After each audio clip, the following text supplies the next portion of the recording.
بسم اللہ الرحمن الرحیم۔ السلام علیکم۔ آج ہم بات کریں گے کہ جو لوگ ہیں وہ آپ کے عیبوں کے جاسوس ہیں،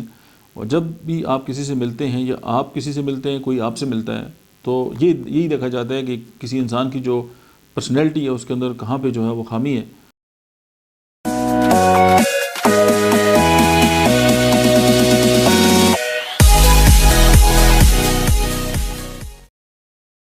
اور پھر اسی کو ظاہر بڑھا جا کے بیان کیا جاتا ہے، اور یہی غیبت ہے اور یہی بطان ہے اور یہی معاملات ہیں سارے۔ اور اسی طرح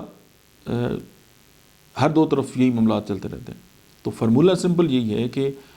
اگر ہم یہ چاہتے ہیں کہ ہم اپنی پرسنالٹی جو ہے اس کو بہتر بنائیں، تو ایک لسٹ بنائیں اور یہ دیکھیں اس کا غیر جانبدارانہ جو ہے اس کا ایک جائزہ لیں، اور یہ دیکھیں کہ ہماری پرسنالٹی کے اندر جو ہے وہ کون کون سی خرابیاں ہیں جس کی وجہ سے لوگ ہمیں پسند نہیں کرتے،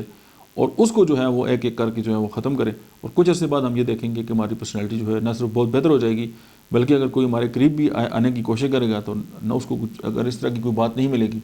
تو پھر ظاہر ہے وہ آپ کے خلاف پروپیگنڈا بھی نہیں کر سکتا، اور مطلب ہے آپ کی جو پرسنالٹی ہے اس سے اس کو مطلب ہے کہ کیا کہتے ہیں لائٹ ملے گی اور روشنی ملے گی، اور وہ خود بھی جو ہے اپنے آپ کو بہتر سمجھے گا۔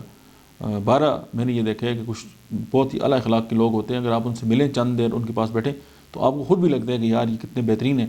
اور آپ کا خود بھی دل کرتے ہیں کہ آپ لوگوں سے جو ہے وہ اچھی طریقے سے گفتگو کریں۔ کچھ لوگوں کی گفتگو کا سلیقہ بہت اچھا ہوتا ہے۔ حضرت علی رضی اللہ تعالیٰ عنہ کے قول ہے کہ انسان جو ہے وہ اپنی زبان کے نیچے چھپا ہوتا ہے۔ تو اگر آپ کی اخلاق، آپ کا رویہ، آپ کی جو کریکٹر ہے وہ بہتر ہے، یا آپ کی وجہ سے لوگوں کی زندگیوں میں جو ہے وہ بہتری آ رہی ہے، تو پھر یہ ہے کہ وہ تمام لوگ جو آپ کے عیبوں کی جاسوسی کر رہے ہوں گے وہ آپ کی خوبیوں کی جاسوسی کریں گے، اور آپ سے نہ صرف یہ ہے کہ وہ امپریس ہوں گے، انسپائر ہوں گے، اپنی زندگی کو بہتر کریں گے، بلکہ یہ ہے کہ وہ آپ کے لیے نیک نامی کا بھی باعث ہوں گے۔ That's it, thank you very much.